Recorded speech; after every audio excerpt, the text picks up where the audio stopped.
You are just lucky that Dunban is too idle to give us a slight boost. You've been taunting us for the entire game, but no longer, good sir. No longer. Is what I would say if crystals could talk back, but they can't, sadly. On that note, hey everyone, welcome back to Xenoblade Chronicles. In the last episode, we finally got to the Heavenly Window and took out not one, but two unique monsters, and also bypassed the trial that troubled us in our first playthrough.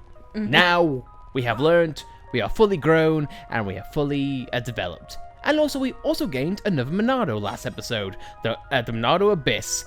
Full attack goodness if you want that to happen. At this episode though, we're going further into Tephra Cave and uncovering the mystery that is inside it. Including one massive, plump secret that this game has kept hidden for us for so long. So, another opening has been made to Tephra Cave, and there is a bunch of ways in which you can go. Directly to your right is our target for today. Plump Sparada. Sparada. I don't bloody know. Starting off though, this guy has a counter-bind spike. Not really terrifying if in the grand scheme of things, but this guy is kind of a joke, but hopefully his gang of spiders is the reason why he's a target. I don't bloody know. First off, slow-footed net. It's a status which slows you down, so in a nutshell, he likes to bind you and slow you down. Kind of redundant, because if you're slowed, then, or if you're bound, then you can't move, making slow kind of pointless. Yeah. Next up is ankle bite, because he's this Australian little ankle biter. It topples you, and finally, crushing blow. It does double damage if you're toppled. So pretty much in a nutshell, this guy likes to hold you down, topple you, and which would, you know, hold you down and again, so it's double redundant. And if you are cautious enough to get caught in that trap, then you're pretty much SOL. But if you're able to dodge that extreme circumstance, then you should be absolutely fine. And Cyclone makes this a breeze. That was so cathartic. Oh yeah. This guy was not really a challenge during our first encounter, and continues to it's not I'd be so.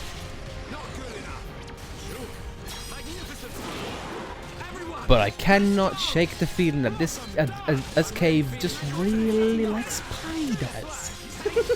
If you couldn't tell.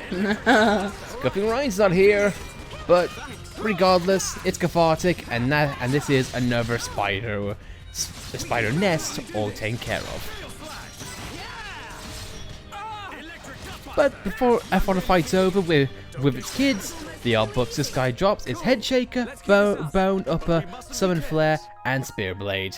As we get a Demon Fiber, we get more Uber Fiber and goodness. A gape.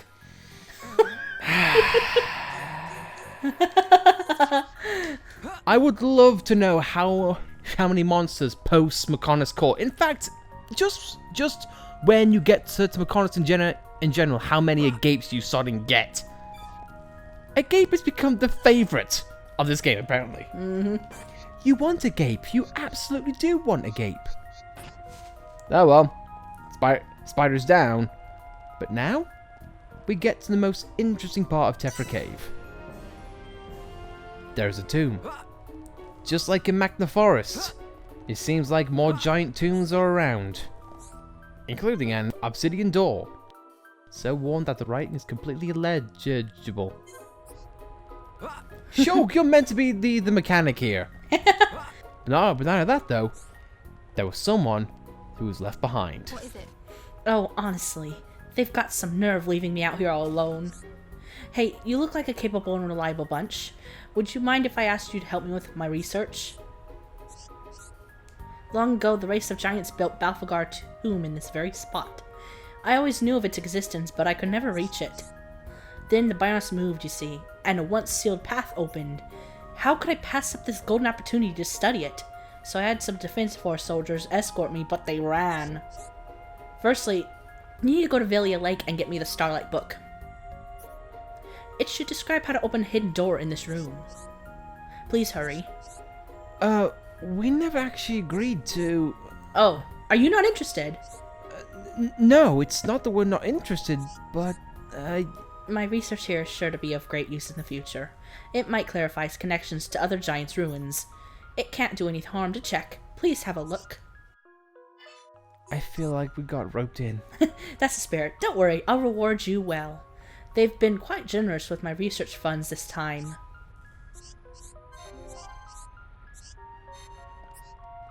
Remember the soldiers who dropped, like, amulets right near Villa Lake? They failed to mention that they left someone behind. Funny that. I would imagine Dunban would be pretty pissed if my soldiers ran. No. For who am I kidding? Vanguard would have their asses. I kind of wish they did mention this beforehand, you know, like, oh, there was a Homs who we escorted, but she's obviously dead now. I don't know, just kind of foreshadow it a bit. But, hey, yo, speaking of foreshadow, though, I do like how this is a constant subtle storyline going within the game. How giants are in the marsh, back in the forest, and apparently close to home. Speaking of close to home, the books you need are right here. And finally, you thought you could hide, but now, sir, we absorb your life and take your goods. Now you're just a crumbling shell with nothing to offer. Yes, that's how Zan felt when he was in shock. Yeah, every time we absorb crystals, he just gets a random itch in part of his Bionis body. I feel slightly weak. What the hell's going on? Dixon, do something! I don't know, I'm up here waiting for these kids. They're taking way too goddamn long. I was smoking on my cigars, mate. I got the itches myself, man. Don't know why Dixon's a hippie all of a sudden, but you know how it is. Oh, come on, he looks the part. Don't lie. What is it? You did it. It's a Starlight book. Wow, this book's dusty. Let me take a look. Hold on for a sec. I'm glad everything worked out. You're gonna die from the coughs. Will you please be quiet? I'm trying to concentrate. Wow, what a cow. What is it? I've finished reading it. That only took like 2 seconds. How did you do that? Relax, we're in no rush. An offering must be placed on this altar in order to open the door. The offering we need to make is a white spider heart. Now, as you already know, there are many spiders in Tephra Cave. You don't say. We killed one already. When these ruins were built, the giants and spiders were enemies. Among both groups, the heart of the white spider was revered. That's why we need to use the heart as an offering. Okay, so the white spider heart. When you find it, please place it on the altar. Wait, what? Excellent. Good luck in finding it. Once you have it, place it on the altar. Don't bring it to me. Got it? No problem. I'll just blindly go with whatever you say. I kind of like this character because it's like very pompous, but kind of like, I'm busy. She'll understand her. Yeah, her dialogue, what is it, is really fitting. I know, it's like, what is it? Please, guys, just... I'm not the doing person. I'm just the research person.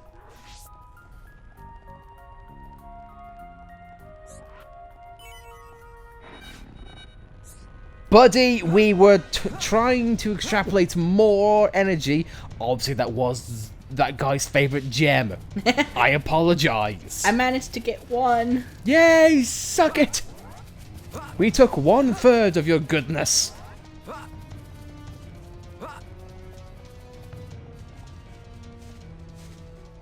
I 1/3 is perfectly alright. Yeah.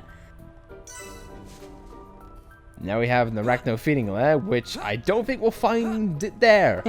Because if it was an arachno, or a giant one, I don't think there have any spiders in there. That, however, at the very end of the corridor looks like our person. Ta-da! It's so big And so, at the end of the corridor, it's dazzling, would you say?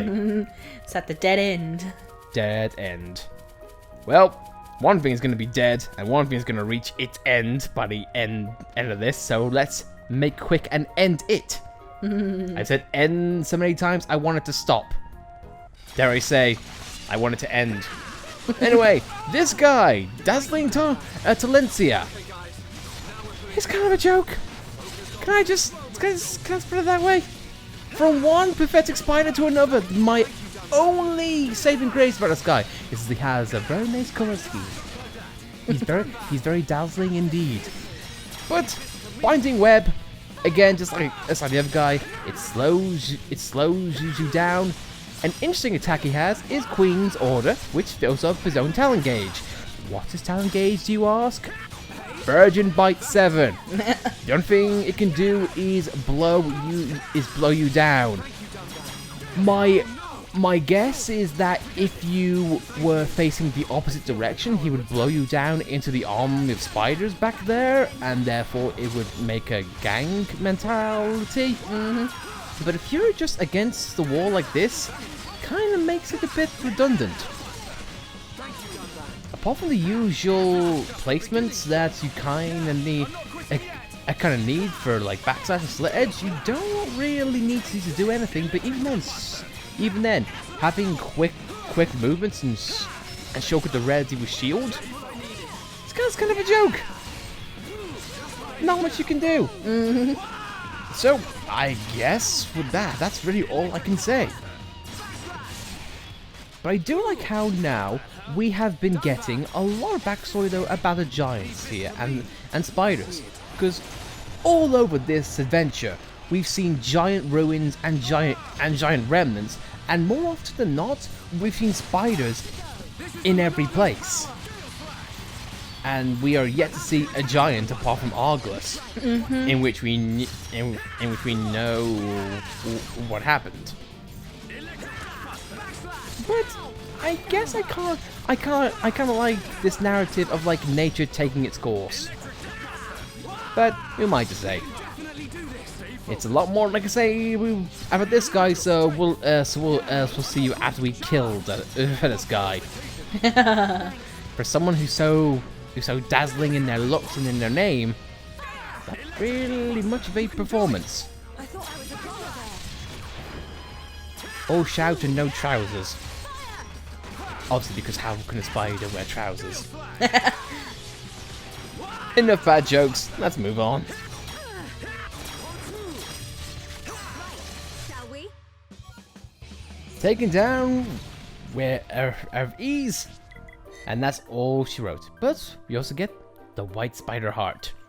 We have the beating heart of a spider in our hands. There's blood trickling off of it. Literally to... What else can you say but lovely? Just lovely. I didn't even know that was there. But there you go. The little things, even if it's just like one note description, like there's a heart, there's blood trickling out of it. How lovely. But before we forget the art books this guy drops is Cure Round, Dive Sabata, Hypnotize, and Cross Impact. In Impact, this guy did not leave, but will make an impact with his heart. What is it? The white spider heart? I told you not to bring it to me. Quickly, put it on the altar. What is it? Oh, I was hoping you have two dialogues. On that note, a door has opened. What is it? The door has opened. Thank you. Thanks. I'm glad everything worked out. I'm glad the door actually opened. But I'm too afraid to go through it. Who knows what horrible things could be lurking in there. Let me think about this for a while. And by a while, I mean a second. But for that, let's head in and see what spooky things await us. What spooky things are here? Why, a prayer room. Kinda creepy if you ask me. and collectibles, and a flower. A white flower. It's beautiful. Yay! So this is a platform with collectibles that we saw. Indeed, we could see everything from heavenly window. It's almost like you can see a lot of things from heaven. Insert Persona 4 song here. I don't bloody know. What is it? I thought about it and I've decided that I want you to go in. We already did that. Tell me what you find. If there is any script you can't decipher, just take a rubbing. Good luck.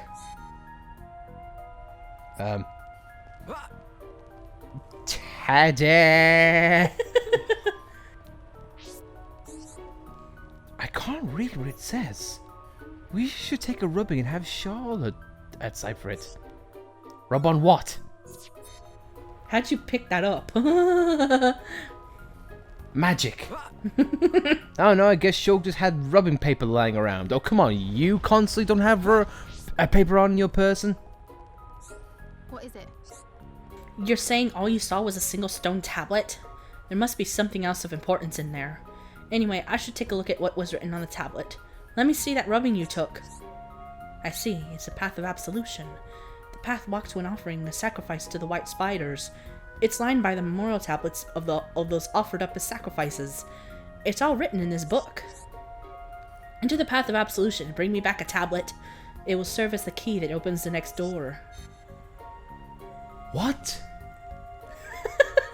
Well, aren't you a lovely lady?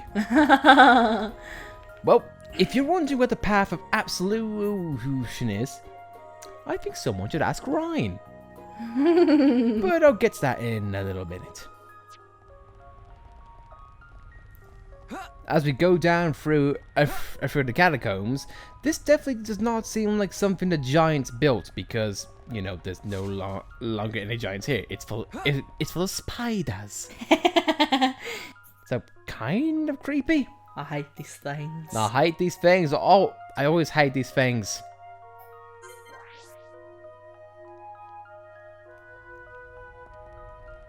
If I go past the heavenly window, sneak by that guy, and make a return for the other ethers which we couldn't get. And now, you poor sod, we have drained everything that you love.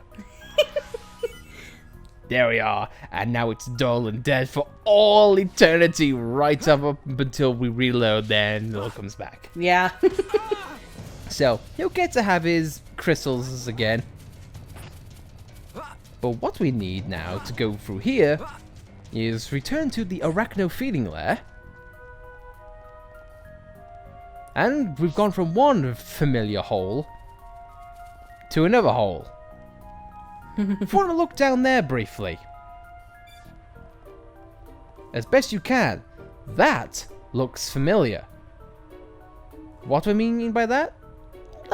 Let's head onwards and see if we can find if I know where this goes.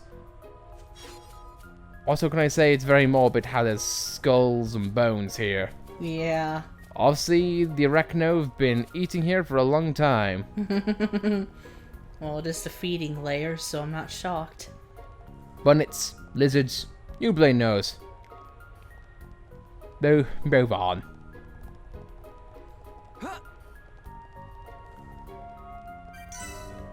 Path of Absolution. Here we are at the very end. And again, it really looks morbid how there's like catacombs and coffins on there. Really, really creepy. I love it. I just wish we got more context in it, because what kind of hidden culture could we get?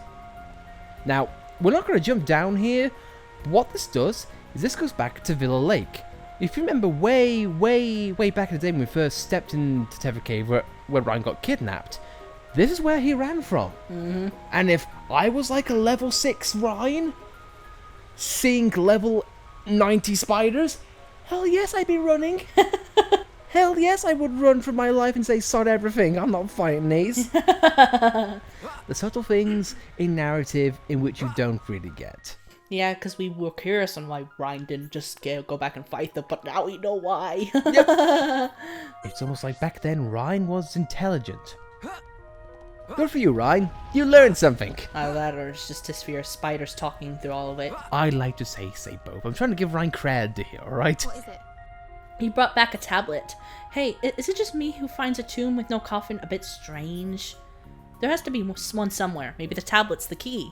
Supposedly, with this tablet, I can open another door in this room. A door that will lead us to the giant soothsayer's resting place. I'm deciphering where the door is located. Please give me more time. What is it? I've got it. I know where the door is. Go to the level below. It's on the left just after the steps. You can use the tablet to open it. Go inside and look for any clues about the giants. We have almost finished. I'm counting on you.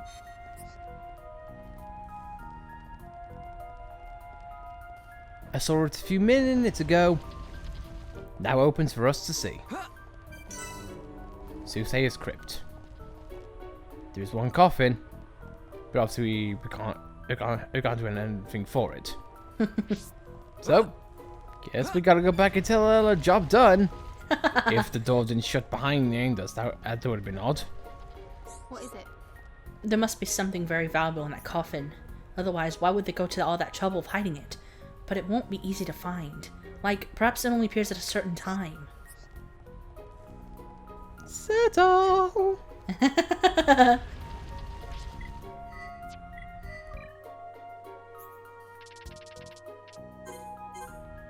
By the stroke of midnight, because of course that's what creepy things do with coffins, we get the Moonlight book. It's funny because there was moonlight was shining on there. Somehow. Yeah. They say tropes don't work when it's used in small ways like that. It's no harm. What is it? It's the Moonlight book. I can't believe it. With this in the Starlight book, I can solve the riddle of these ruins. I can make the desk book. I'll go back to calling 9 and study them. I'm shaking with excitement. Of course, your reward. Oh, silly me. I don't have it on me. Can I give it to you later on? I live in the commercial district. Thank you so much. I'll see you soon. You did what? Now we get up to Colony 9 Affinity. Yay! How exciting! But it never hurts to go back home and discover all we've learned.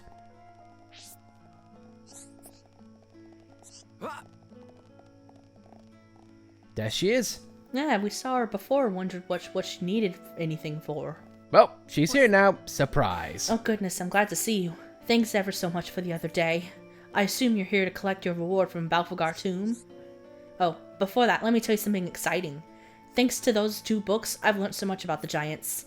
It turns out that the giant's fate was linked to the white spiders. The giant in the coffin was in fact the giant soothsayer. The soothsayer subjugated the white spiders. But when the soothsayer died, the white spiders were freed. That's when they started to amass power.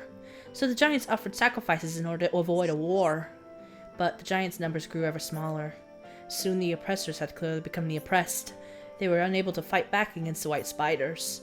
They were forced to live a meager existence behind closed doors.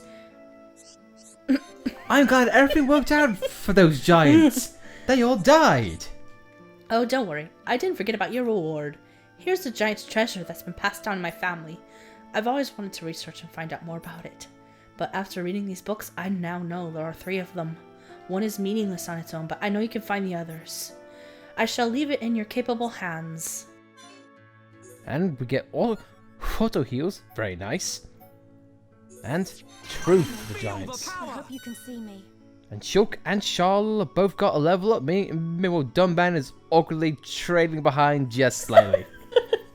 Sorry, Dunban. But I think with that, guys, that's a pretty damn good way to end an episode. 2 unique monsters down, a tomb searched, and another giant treasure. Now we know why Arglus was such a prize to Zanza. Probably the only one left. On that note, though, guys, I think we'll end things off here. So, If you liked the episode, be sure to like it. If you don't like it, well, you can perhaps go the same way as the Giants. I'm joking. Or am I? But if you want to see more content like this, then be sure to subscribe, and I thank you for watching, and we'll see you next time.